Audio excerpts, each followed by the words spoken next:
Además de la cuestión inflacionaria, también vamos a hacer una lectura sobre los alimentos, Martín. Vamos a hablar de que 2 de cada 3 alimentos en las mediciones del INDEC están por encima de la inflación, aumentan por encima del promedio de la inflación. Vamos a recalcar un poco eso después de la entrevista, vamos a hacer un poquito esa lectura más fina. Y además de esto vamos a repasar algunas de las pizarras de cómo quedan los combustibles. Recordemos que a principio de semana te comentaba que iban a aumentar los combustibles. Hoy ya se oficializa el aumento en muchas de las petroleras, así que vamos a estar repasando principalmente las pizarras de Shell y de Axion, Martín. Vamos a saludar en este caso a parte de lo que tiene que ver con la inflación. Lo tenemos en línea, ¿es correcto? ¿A José Viale? ¿Sí? Claro. Sí, señor. Bien, muy bien. Estoy acá. No, como ahí está. José Viale, presidente, por supuesto, de la Cámara de Comercio de Córdoba. ¿Cómo va, querido amigo? ¿Cómo está usted?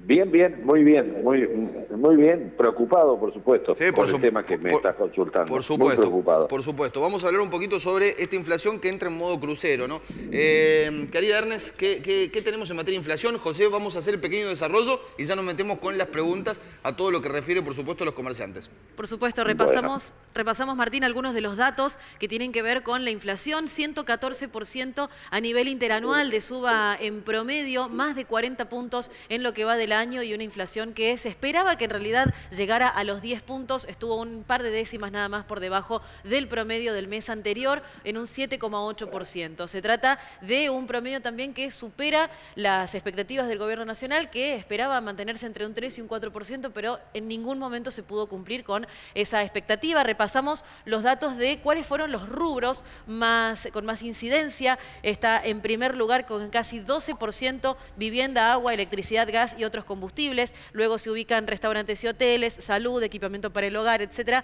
Y por debajo del promedio, en esta oportunidad, alimentos y bebidas no alcohólicas, es decir, los alimentos y los que compone la canasta básica alimentaria, con un aumento del 5,8%. Educación está al último de este gráfico con un 4,9%. Hay que tener en cuenta que de todos modos, este rubro, si bien fue el que menor creció en promedio, sí fue el que aportó la mayor cantidad de incidencia sobre la variación mensual en todas las regiones del país, principalmente en la zona noroeste, con un nivel general de aumento del 8%. Así que estos son algunos, Martín, de los datos a tener en cuenta. Hay que pensar también que el promedio provincial medido por el Centro de Almaceneros semanas atrás fue aún mayor, el promedio de Córdoba, más de 8 puntos, con mayor incidencia de alimentos justamente y con una canasta básica que supera los 240.000 pesos a nivel canasta básica total para una familia de 4 integrantes. Ahí está.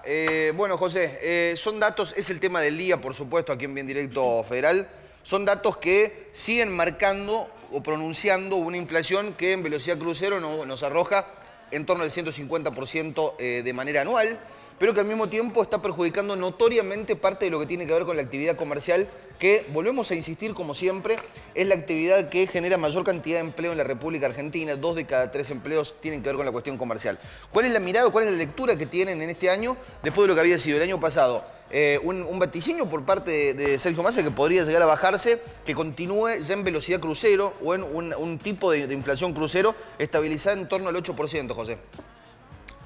Bueno, lo primero que se me ocurre decir es que poco importa que sea el 8, que sea el 7,7, el 8,5 o el 6,3. La inflación bestial que tenemos nosotros nos lleva a tener situaciones como que las caídas en las ventas en el último año ha sido del 18%. La caída de la rentabilidad en el último año ha sido del 14%. La caída de la venta en el último mes es el 12%, la rentabilidad bajó el 8%. Todo eso ocurre por culpa de la inflación. No importa si la inflación es del 7, del 8, del 8,5, no interesa. Los logros que tiene el Ministerio de Economía, porque bajaron 3 centésimas, los guarismos no son para nosotros significativos. La situación que va generando la inflación es la pérdida del poder adquisitivo del consumidor, y eso trae como consecuencia las conclusiones a las que llega el centro de almacenero y a las que llegamos nosotros. Cada día se vende menos y cada día se gana menos.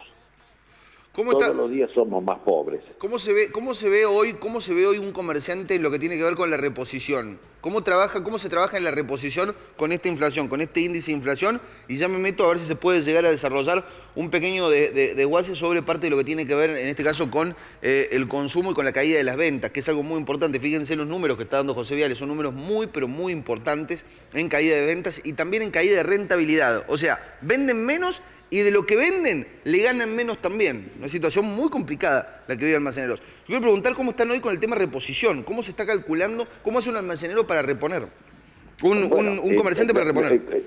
La inflación genera principalmente esa cuestión, que es que uno no puede programar, claro. No puede hacer un proyecto económico a un año, a un mes, será que sí, a 6 meses, a 3 meses, a 4 meses. No se pueden hacer proyectos porque uno no sabe cómo va a reponer. Ayer me consultaban por qué si tenemos una inflación del 7% de productos que se incrementan el 23%. Bueno, yo le voy a decir una cosa, si usted se va a comprar una camisa, no le va a resultar fácil porque no hay más tela. Y entonces si usted no tiene tela para hacer las camisas salen el doble, el triple, 4 veces más caras. La reposición se complica. Todos aclaramos, y es así, y está bien que se haga, que no hay desabastecimiento. Pero cuando antes vendíamos un producto de primera calidad, seguimos vendiendo uno de segunda, tercera, cuarta marca. Arroz va a seguir habiendo, o mejor dicho, sigue habiendo, pero no es el mismo arroz que comprábamos antes. No hay azúcar ahora. Entonces la reposición está complicada. Acá José le va a preguntar a Ernest. Dale, adelante. Hola José, ¿cómo estás? Ernestina te saluda. Te quisiera consultar si vos escuchaste alguna propuesta seria por parte de algún precandidato o por parte de alguna alianza con respecto a bajar, no la inflación solamente, porque podemos hablar de inflación algo muy general, sino del hambre y de la falta del poder adquisitivo de las personas para adquirir los alimentos básicos. No, en realidad propuestas no hay, y yo entiendo que las propuestas no se dan porque los que la tienen o los que piensan cómo hay que resolver las cosas esperan a ganar las elecciones. En una actitud bastante rara, digamos, hemos llegado al límite de que tenemos una persona que está haciendo todo un estudio para hacer un programa económico para cualquiera que gane. Rarísimo. Yo digo, ¿por qué no nos ponemos a trabajar ya? Porque la gente está pobre hoy. Pero propuestas serias no hay, salvo, digamos, generalidades. Las generalidades son todas acertadas. Acá lo que hay que hacer es ir al déficit. Ir al déficit y resolverlo. Para resolver el déficit no hace falta necesariamente bajar los sueldos, ni echar gente, ni dejar de pagar subsidios. Hay que empezar por lo grueso, inmensamente grueso, como son las empresas públicas, por ejemplo, los 800 millones de dólares que gasta Aerolíneas Argentinas. Y bueno, yo pienso que todo el mundo, incluido el oficialismo, sabe qué es lo que hay que hacer para terminar con esto. Porque para terminar con esto hay que terminar con la emisión monetaria, y para terminar con la emisión monetaria hay que terminar con el déficit fiscal. José, en ese sentido, bueno, se pronuncia a nivel nacional parte de lo que tiene que ver con Javier Milei, también parte de lo que tiene que ver en algunos aspectos con Juntos por el Cambio. Pero yo te voy a traer a lo provincial. Te voy a traer un poco a lo provincial porque la semana que viene hay elecciones provinciales, no creo que tengamos oportunidad de volver a charlar, y me parece que es importante que una institución de la historia de la Cámara de Comercio y demás pueda darnos su opinión respecto de lo que viene sucediendo. En Córdoba se ha intentado de diversas maneras desde el gobierno provincial dar algunos incentivos al consumo. Es algo que se viene también tratando de trabajar desde el municipio con algunas fechas. ¿Tienen alguna idea sobre parte de lo que va a suceder la semana que viene? ¿Se pronuncian de algún modo? ¿Cómo están viendo la escena? ¿Cómo están viendo parte de lo que tiene que ver con la cuestión de campaña? Te invito a un pequeño análisis, en este caso político, José.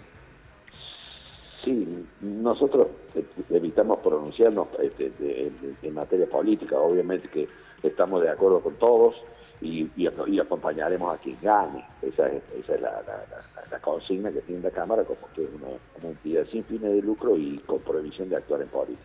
De cualquier manera, para decir algo, quiero decirte esto. Las provincias, y la nuestra no es una excepción, las provincias no tienen déficit. No tienen déficit, y mal que les pese a la gente, gracias a Macri, que le dio lo que le estaban debiendo.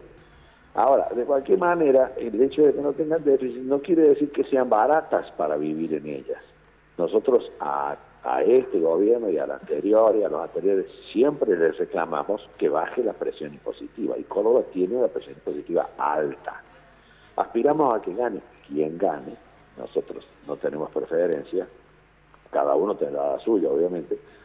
Vamos a seguir insistiendo en que baje, sobre todo un impuesto muy distorsivo que hay en Córdoba, que es el impuesto a los ingresos brutos. Es un impuesto al que hay que encararlo, bajarlo, y además de bajarlo hay que trabajar para que no sea cobrado 3 y hasta 4 veces el mismo importe, porque el comerciante de los ingresos brutos, que es carísimo y es muy distorsivo, lo paga con la factura original, después se lo paga la tarjeta de crédito, después se lo paga al banco y eventualmente termina haciendo un cuarto pago que en otra provincia. Entonces lo paga 4 veces y después nadie le devuelve lo que pagó de más.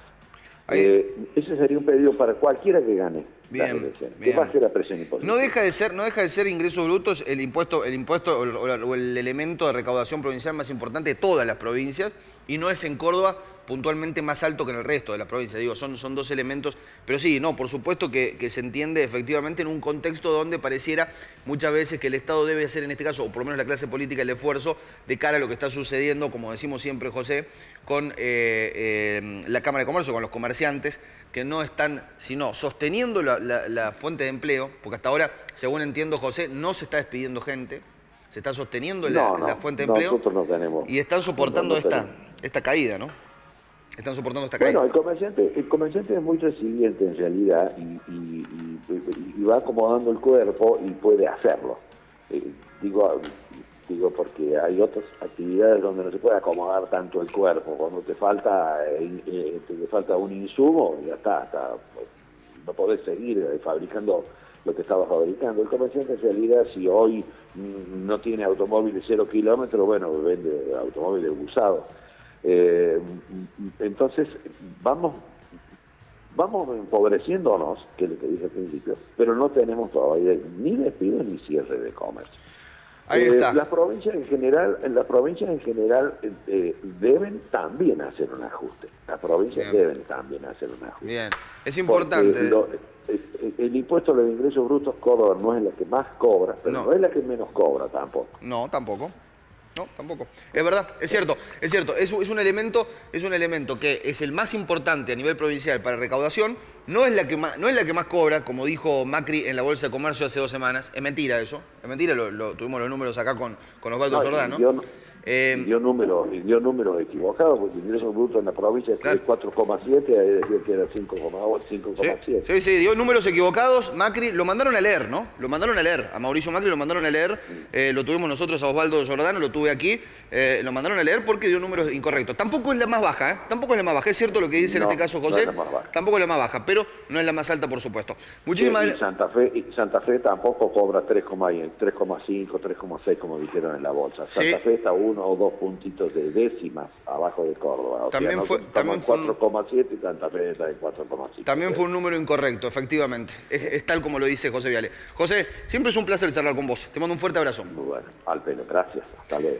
Ahí está. José Viale, ¿querés cerrar? ¿Querés redondear, sí. Ernest? Redondeame un poquito porque me parece importante. A ver, la gente que está del otro lado, me parece importante que prestemos atención, sobre todo lo que sucede con la canasta de alimentos. A vos que estás del otro lado. Dame un poquitito de números sintéticamente, porque si no vamos a aburrir a la gente, sobre los datos, en este caso, de inflación. Muy cortito, pero antes, Martín, comentarle a la gente que la expectativa para las ventas del Día del Padre son moderadas, ¿sí? Mañana vamos a hacer un repaso sobre lo que más se compró, pero la expectativa en general para esta efeméride de este fin de semana son muy, pero muy reservados. Sí, te comento muy rápidamente, haciendo una lectura un poco más fina de los números del INDEC, que si bien alimentos y bebidas no alcohólicas no fue el rubro que más subió en el quinto mes, sí lo fue en meses anteriores. Y hay que tener en cuenta cuáles fueron los que más marcaron esa suba en los últimos 31 días que tuvo el mes de mayo. Y se trata de alimentos básicos, alimentos ya ni siquiera de los más caros en general, porque por ejemplo, si bien bajó el precio de carnes en general, carne vacuna, de cerdo, pollo, etcétera, se desaceleró también su consumo y hay que tener en cuenta que frutas, verduras, azúcar, huevos de gallina, dulce de leche, fideos, aceite y arroz fueron los alimentos que más subieron de precio. Algunos, Martín, escucha este número, con hasta el 453% de suba anual. O sea, se trata de números que asustan mucho y otros que no bajaron de los 150% en promedio. Esto se debe principalmente a subas que se explican por la sequía, que recién lo repasábamos, fuerte sequía que atraviesa el país y sigue atravesando el país en los últimos meses, y que los precios justos no logran funcionar como el valor de referencia. Por decirte, en números generales, que no estamos hablando solamente de Córdoba, sino también de Buenos Aires, que es un poco más barato. La batata pasó de valer 90 pesos el kilo en mayo del 2022 a 500 pesos este año. Con eso te digo todo. No, es al vicio ponerme a repasar alimento por alimento porque todos van en esa línea.